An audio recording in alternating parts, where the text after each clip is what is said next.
Warahmatullahi wabarakatuh. Waalaikumsalam warahmatullahi wabarakatuh. Selamat semangat pagi. Pagi. Jumpa lagi dengan saya Guru Idola di channel Guru Idola YouTube.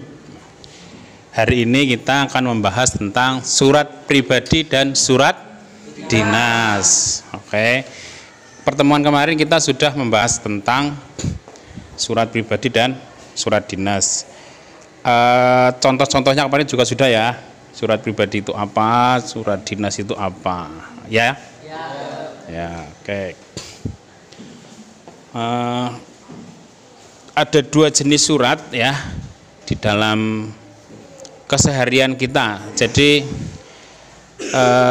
kalau hal-hal yang kita hubungkan ingin dengan orang lain itu bersifat pribadi, maka surat itu disebut dengan surat pribadi.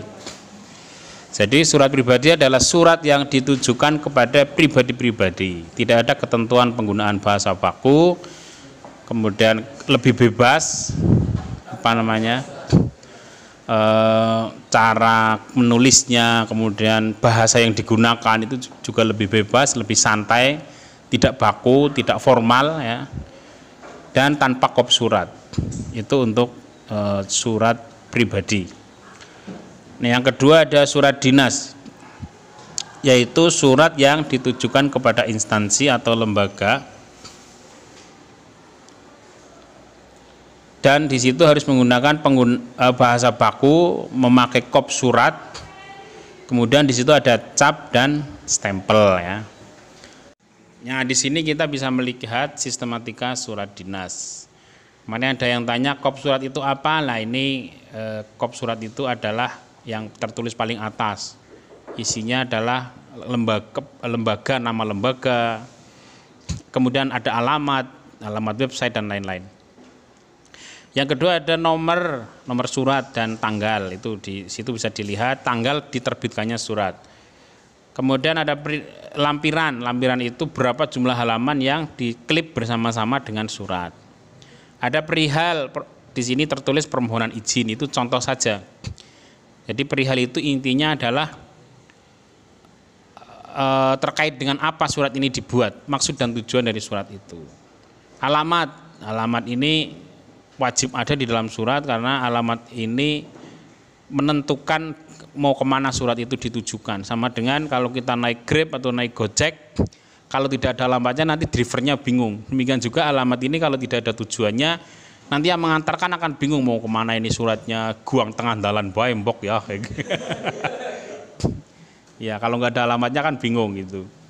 Nah, salam pembuka ini salam bisa dengan kata-kata kita sendiri. Tapi kalau surat dinas itu ada ketentuannya ya. Ada salam yang agama, ada yang salam dengan hormat seperti ini, ada ketentuan lah. Kalau surat pribadi memang tidak ada hello, ada halo say, kayak gitu dan lain, itu boleh kalau di surat pribadi. Tapi sayanya aja sayang-sayangan cilik. Oh, bukan sayang-sayangan Pak, tapi syaiton. Bukan. Kemudian ada salam paragraf pembuka. Di dalam paragraf pembuka ini isinya adalah pengantar menuju maksud dan tujuan dari dibuatnya surat. Itu yang disebut dengan paragraf pembuka. Yang berikutnya adalah inti surat, yaitu kegiatan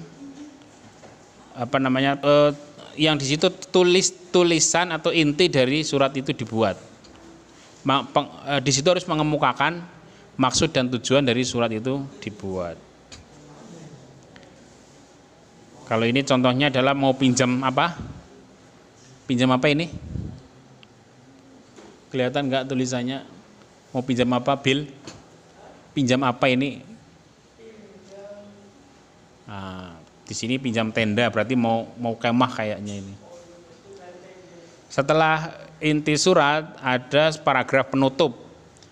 Jadi ini menandakan bahwa surat itu sudah selesai. Itu surat paragraf penutup. Kemudian setelah paragraf penutup diikuti dengan salam penutup. Salam penutup ini mengikuti salam pembuka ya. Nanti salam pembukanya assalamualaikum, ternyata bawahnya pakai hormat kami, itu tidak pas. Harus Kalau depannya assalamualaikum, bawahnya ya wassalamualaikum. Harus menyesuaikan. Kemudian ada penanggung jawab surat, siapa yang bertanggung jawab? Di sini ada ketua panitia, kemudian mengetahui kepala sekolah atau kepala madrasah. Ini penanggung jawab, siapa yang membuat surat itu dan di situ ada tanda tangannya. Oke, kita bahas satu persatu. Ini yang disebut dengan kepala surat. Kepala surat bisa disebut juga dengan kop surat, yaitu berisi nama, alamat, nomor kontak, dan alamat email atau website lembaga. Tapi di sini tidak ada ya alamat email sama websitenya. Jadi yang tertulis di sini hanya alamatnya, Jakarta Pusat gitu dok. Pak, tapi bisa ditambahkan ada nomor telepon, ada nomor alamat email, ada alamat website. Nomor dan tanggal, lampiran dan perihal surat.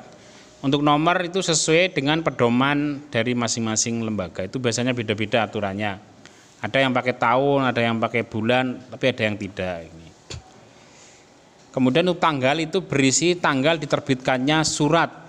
Jadi kapan tanggal itu terbit, di situ ditulis tanggalnya. Oh, maju. Untuk lampiran berisi berapa jumlah halaman atau jumlah lembar yang menyertai surat itu. Kalau tertulis lebih kurang dari 10 lembar itu ditulis jumlah halamannya. Tapi kalau sudah 10 lebih itu ditulis satu bundle atau satu berkas begitu. Nah, kemudian untuk perihal itu berisi tujuan dituliskannya surat. Tujuan kalau di sini permohonan izin begitu. Oke, terus berikut alamat surat. Ini kemarin untuk alamat itu biasanya di situ ada yang terhormat, kepada yang terhormat, YTH. Dulu waktu itu ada YTC, ada YTC itu yang tercinta. Nah, itu berisi alamat yang menjadi tujuan dari surat. Ini alamat itu sangat penting ya posisinya. Kemudian salam pembuka berisi salam yang mengawali sebelum menyatakan maksud di surat. Salam bisa berupa greeting. Greeting itu kalau bahasa Inggris itu good morning, good evening, good day. Good apa? Siang itu apa? Good siang. Good afternoon sore. Morning pagi. Siang apa yo? Nggak tahu.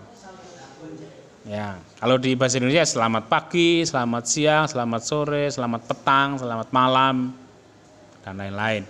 Bisa berupa salam yang biasa digunakan kalangan agamawan. Contohnya assalamualaikum, om swastiastu, namo buddhayo, salam sejahtera, salum, dan lain-lain. Itu salam agama. Kalau yang salam biasa digunakan nasionalis itu salam biasa dengan hormat, itu contoh yang di surat itu dengan hormat. Ada paragraf pembuka berisi sapaan atau awal muqaddimah ya, atau pengantar dibuatnya surat itu untuk apa. Jadi diantarkan dulu sebelum sampai ke inti, kita biasanya diantarkan dulu melalui kalimat-kalimat pembuka, paragraf pembuka. Kemudian inti surat berisi maksud dan tujuan surat, yaitu hal-hal utama, ungkapan-ungkapan utama yang ingin disampaikan terkait informasi maupun instruksi lembaga. Untuk inti surat ini biasanya ada ungkapan untuk itu kami. Nah, di sini setelah di baris ketiga perhatikan itu.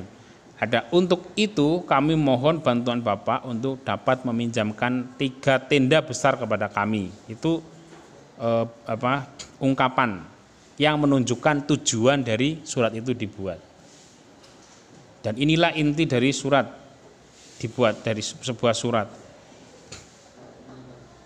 Ruhnya surat di sini. Kalau nggak ada ini berarti surat nggak ada. Kalau surat izin, kalau kamu yang buat biasanya surat izin itu ya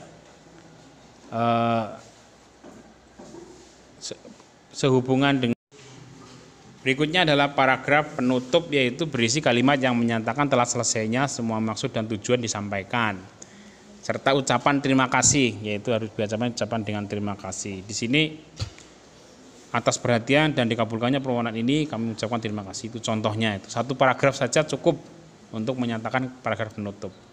Diikuti dengan salam penutup berisi salam yang disampaikan harus menyesuaikan dengan salam pembuka.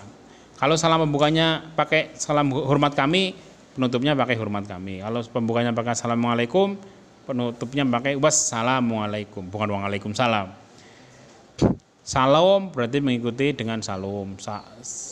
Namo buddhayo diikuti dengan namo buddhayo. Wa ala alihi washabihi. Kemudian pembuat surat atau penanggung jawab itu harus ditulis di belakang paling akhir. Siapa yang bertanggung jawab terhadap surat ini? Kalau sendiri cukup, kalau panitia biasanya tidak sendiri ya. Kalau panitia itu biasanya ada atasannya. Atasannya yang membuat panitia itu siapa? Tapi kalau lembaganya sudah resmi, misalnya kepala sekolah sudah institusi resmi. Jadi cukup kepala sekolah sendiri nggak apa-apa. Tapi kalau panitia biasanya mengetahui kepala sekolah. Itu yang disebut dengan penanggung jawab atau pembuat surat.